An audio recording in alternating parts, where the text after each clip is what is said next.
এক বোতল মদের দাম $8 লাখ। অবিশ্বাস্য মনে হলেও নিউ ইয়র্কের নিলামে ১৯৪৫ সালের এক বোতল রোমানি কন্টি নামী ফরাসি ওয়াইন বিক্রি হয়েছে রেকর্ড মূল্যে।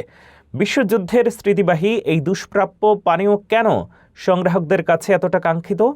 আভিজাত্য আর ইতিহাসের মিশেলে তৈরি এই মহার্ঘ মদের পেছনের রোমাঞ্চকর গল্প জানতে দেখুন পুরো প্রতিবেদন।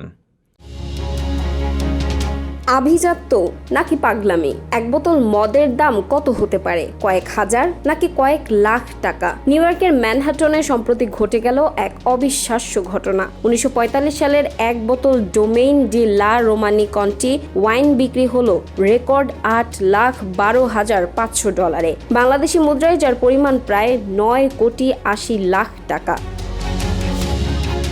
এটি কেবল একটি সাধারণ মদ বিক্রির ঘটনা নয়, এটি বিশ্ব রেকর্ড। ২০১৮ সালে এই একই ব্র্যান্ডের এক বোতল মদের দাম উঠেছিল $5,58,000, অর্থাৎ মাত্র কয়েক বছরের ব্যবধানে এর দাম বেড়েছে প্রায় 50%। কিন্তু প্রশ্ন হলো, সাধারণ 750 মিলিলিটারের এক বোতল পানীয়ের দাম কেন একটি বিলাসবহুল প্রাসাদের সমান? এই আকাশচুম্বী দামের পেছনে রয়েছে ইতিহাস আর দুষ্প্রাপ্যতা। ১৯৪৫ সালের এই ভিনটেজটি ছিল ওই বাগানের পুরনো লতা থেকে তৈরি শেষ মদ। দ্বিতীয় বিশ্বযুদ্ধের ভয়াবহতা সহ্য করে টিকে থাকা সেই আঙুর গাছগুলো এই ব্যাচটির পরেই উপড়ে ফেলে নতুন করে লাগানো হয়েছিল। ওই বছর মাত্র ৬০০ বোতল তৈরি করা হয়েছিল এই বিশেষ জাতের রেড ওয়াইন।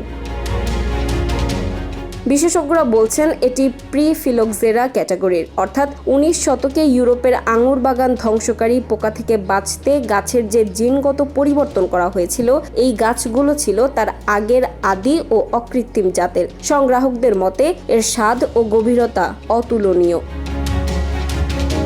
একসময় বার্গ্যান্ডির বিখ্যাত মেইসন জোসেফ দ্রুহিনের ব্যক্তিগত সংগ্রহে থাকা এই বোতলটি এখন পৃথিবীর সবচেয়ে কাঙ্ক্ষিত মদের মর্যাদা পেয়েছে। নিলামকারী প্রতিষ্ঠান একার এর মতে এটি কেবল পানীয় নয়, বরং এক টুকরো জীবন্ত ইতিহাস।